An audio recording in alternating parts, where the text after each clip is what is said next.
आप देख रहे हैं संविधान और कानून SK लाइव न्यूज।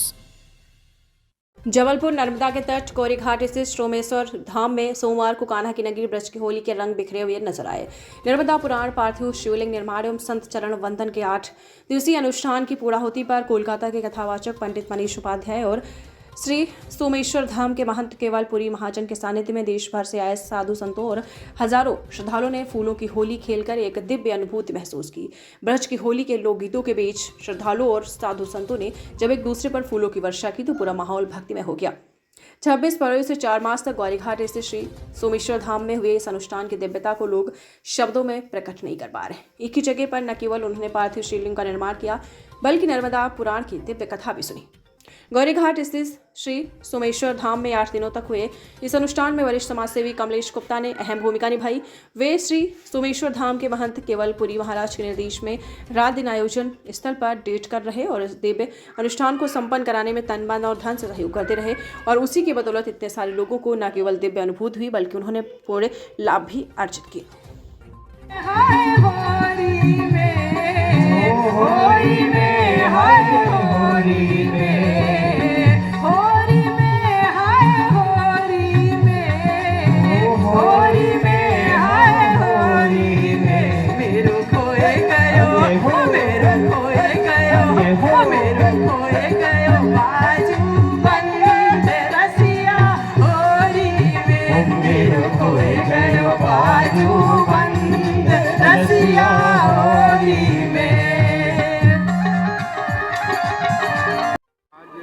देखिए, आप लोग भक्त बन के आए हैं। परम आनंद का विषय है सोमेश्वर धाम में पूज्य महाराज जी केवलपुरी जी महाराज का पावन संकल्प होता है और वो पावन संकल्प के चलते महाशिवरात्रि का यह दिव्य अनुष्ठान होता है और इस अनुष्ठान के माध्यम से हमने ब्रज की होली को याद करे और सारे लोग आनंदित हैं। इसके साथ प्रसन्नता इस बात की है कि होली केवल रंगों की ना हो, रंग बदलने वाले लोगों से भी होली में बचना चाहिए।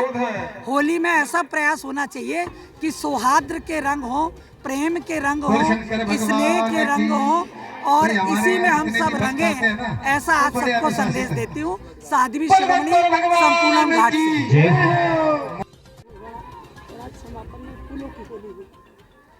भगवान सोमेश्वर महादेव की कृपा से, भगवती जगपावनी जगदानंदी नर्मदा जी की असीम कृपा से ये भव्य कार्यक्रम आज समाप्ति की ओर है। श्री नर्मदा महापुराण की दिव्य कथा 7 दिनों तक बड़े भव्य रूप में हुई। सारे नगरवासियों ने बड़े उत्साह के साथ इस भव्य आयोजन में सम्मिलित होकर के अपना योगदान भी दिया और सभी लोग नर्मदा जी की कृपा का अब जैसे प्रत्यक्ष अनुभव ही कर रहे हैं। इस कथा के अंदर में दिव्य महात्माओं का, संतों का भव्य दर्शन हुआ। राष्ट्रीय अंतर्राष्ट्रीय स्तर पर जो ख्याति प्राप्त ऐसे सब संत महात्माओं ने भी आकर के यहाँ दर्शन भी दिया, अपने अमृतमय वचनों से भी सबको अनुग्रहित किया। नर्मदा जी मैया की प्रतिदिन सबने आरती करके भी बहुत सब आह्लादित हुए और आज पूर्णाहुति के अवसर पर जो होली का उत्सव हुआ, पुष्पों की होली का, ये तो अपने आप में अद्भुत ही है। प्रतिवर्ष भगवान ये अवसर प्रदान करते हैं। आज नर्मदा मैया के साथ सबने होली का उत्सव मनाया और सभी संतों के साथ इस प्रकार का उत्सव और भी ज़्यादा दिव्य हो जाता है।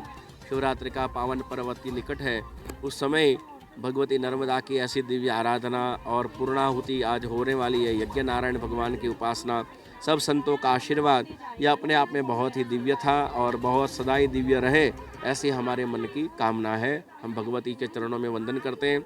सारे नगरवासी खूब प्रसन्न रहे, सभी लोग स्वस्थ रहे और सभी का निरंतर नर्मदा जी के प्रति प्रेम भाव विश्वास अडिग रह करके बढ़ता ही जाए और हम सब खूब प्रतिज्ञा पूर्वक इस बात का निश्चय कर लें कि नर्मदा जी अविरल बहनी चाहिए, नर्मदा जी की धार परम पवित्र ही रहनी चाहिए, ना हम कोई गंदगी करें ना किसी और को भी गंदगी करने दें। और ऐसी शुभ कामना के साथ पल पल इंडिया न्यूज़ के सभी कार्यक्रम में जितने भी लोग लगे हुए हैं, आप सब साथियों को भी हम वंदन करते हैं जिन्होंने बड़ी तत्परता से इस सारे आयोजन को जन जन तक पहुंचाया है, क्योंकि आजकल ये सूचना का माध्यम ये भी बहुत आवश्यक है इस माध्यम से ही सबके पास ये सूचना जाए और सभी लोग धर्म के मार्ग में जुड़ पाए। इसलिए आप सब भी धन्यवाद के पात्र हैं, साधुवाद के पात्र हैं। हम सबको वंदन करते हुए पुनः नर्मदा मैया के चरणों में भगवान पशुपतिनाथ सोमेश्वर को प्रणाम करते हैं।